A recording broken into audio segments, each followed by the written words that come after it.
Bonjour à tous et bienvenue à Question pour une maison. Lorsque vous vendez votre bien, différents diagnostics sont obligatoires et doivent être réalisés. C'est pourquoi dans ce deuxième épisode, nous avons décidé d'aborder le diagnostic amiante. Allez, c'est parti! L'amiante a été très utilisé dans le secteur du bâtiment entre les années 1950 et 1990, en particulier pour l'isolation thermique et phonique. L'usage de cette amiante est toutefois interdit dans les constructions depuis 1997 en France, car elle a été considérée comme cancérigène. Le diagnostic amiante doit être effectué pour tous les biens qui ont été construits avant 1997.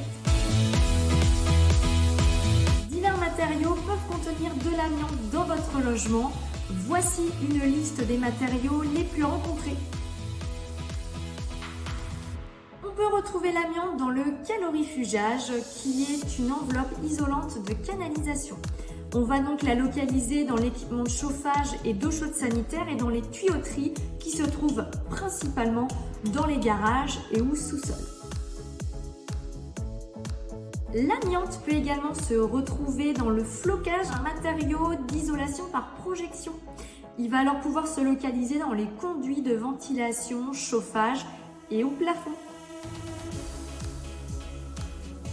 Il existe également l'amiante ciment en plaques qui peut se retrouver sous diverses formes, soit sous forme de plaques ondulées ou planes de couleur grise, soit sous forme d'ardoise ou bardage, et on la localise principalement sur les toitures, que ce soit d'abris de jardin, de garage ou encore de maison. Et on peut également retrouver l'amiante ciment en tube ou conduit que l'on va localiser principalement dans les canalisations de descente des eaux pluviales ou usées.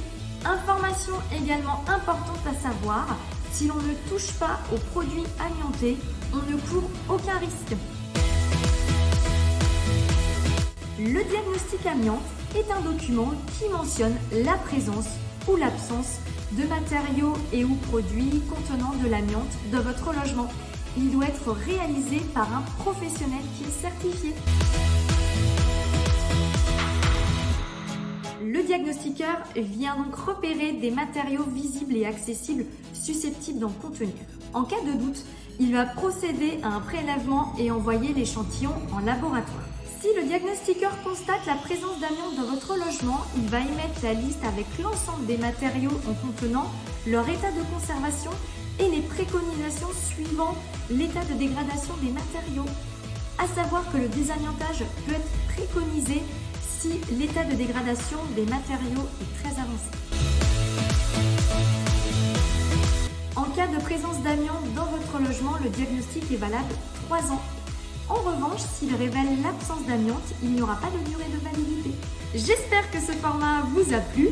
Si vous avez la moindre question concernant le diagnostic amiante, n'hésitez pas à nous l'écrire en commentaire. Et moi, je vous dis à bientôt pour une nouvelle question.